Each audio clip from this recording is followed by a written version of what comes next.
So we are here with the gorgeous Stephanie Jane Oliver. Hi. Hi. How are you? I'm good, how are you? I'm very well, thank you. Good. You've just finished an awesome set. Thank you. At City Sound Project in the Park. How did it go? I loved it. It was great. It was so good. We had loads of people right at the front, which was really cool. Some people, singing, clapping. And Uptown Funk they particularly liked, which is a great song. It's a great song. A classic. Yeah, absolute classic. Everyone knows that one. They were there at the front, I saw, with their phones out. Yes, yeah. I did like that. Tagging you on the social media. I hope so. So have you got any other gigs coming up this bank holiday weekend? Yeah, I do. I've got a gig tomorrow, which is one of my residencies at a Japanese restaurant in Dulwich. And yeah, that's at the beginning of that's first Sunday of every month. Amazing. And then nothing for the rest of the weekend, gigs wise anyway. Okay, just enjoying the bank holiday. Yeah, exactly. Yeah, chilling. Yeah. So, aside from your gigs this weekend, have you got anything else bubbling at the moment? Any cool projects? Yes, I have. So I've just started working with a new producer. I've been sort of in and out of loads of producers and not really quite getting the sound that I want. Mm-hmm. So I've started working with someone recently, and already in just like a couple of sessions together, I'm just so much more happy with the sound. So I'm really excited about what I should hopefully be able to release by sort of end of summer time. Amazing. It's going to be really good. Can you say who the producer is that you're working with? Yeah, his name is Louis Suave. Okay. I'm pretty sure Suave is a fake last name, sort of stage name, but for a producer. Sounds quite exotic. Yeah, it does. Is he exotic? He is pretty exotic. So what kind of sound are you aiming for? What's the vibe? So obviously, like my main stuff that I do when it's just me is like acoustic versions of R&B. So sort of trying to make R&B a bit more sort of folk sounding.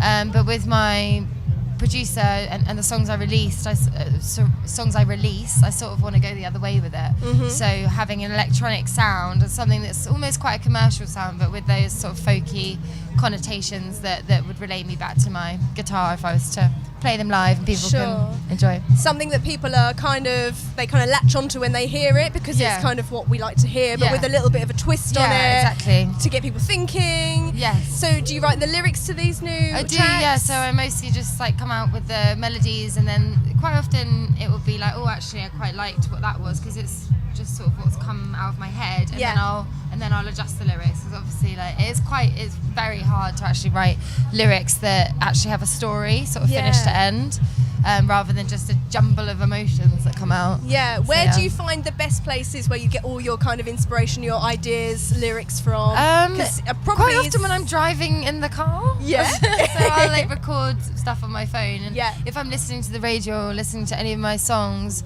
and then I'll just sort of blurt something out, and whatever words come out, then it's like, okay, maybe I'll go with that, and maybe that's an idea. So just loads of sketches and then trying to refine it. Yeah, because it's very rarely in the studio that you actually get this inspiration, is Yeah, it? definitely. Yeah. Definitely in terms of lyrics, not really in the studio. I guess sort of talking to different people and going about your day as usual makes you think of different things. So the melody always comes in the studio, but other stuff, lyrics definitely come later. Sure. And in terms of going forward, how are people able to listen to your things? If somebody wants to download some of your songs or listen to what you sound like, how can they get in touch? So the best way is my Instagram, so it's SJO Music. That's the best way. I've also got a website, Facebook, and I don't have Twitter because I actually have no idea how to use Twitter. Me neither. I don't really know what it's about. Overrated. What is it about? I don't know. Haven't got a clue. Not enough pictures, too many words. Exactly. Mm-hmm. So just Facebook, Instagram, and website. My Instagram is obviously loads of videos, but I definitely am on there the most. So any new releases in terms of tracks I have. I've also got a SoundCloud. People can go on it. Stephanie Jane Oliver. Stephanie-Jane-Oliver. Which they can listen to, but it's a couple of old tracks, so I'd prefer people to sort of hold out for the big release if they follow me on Instagram. Excellent. So your Instagram name is the same? SJO Music. SJO Music. Yeah. Okay, you heard her here first. Scene Magazine. This is Stephanie Jane Oliver. Thank you so much. Thank you. One final question. Yes. What's your favourite cheese? Feta cheese. Oh.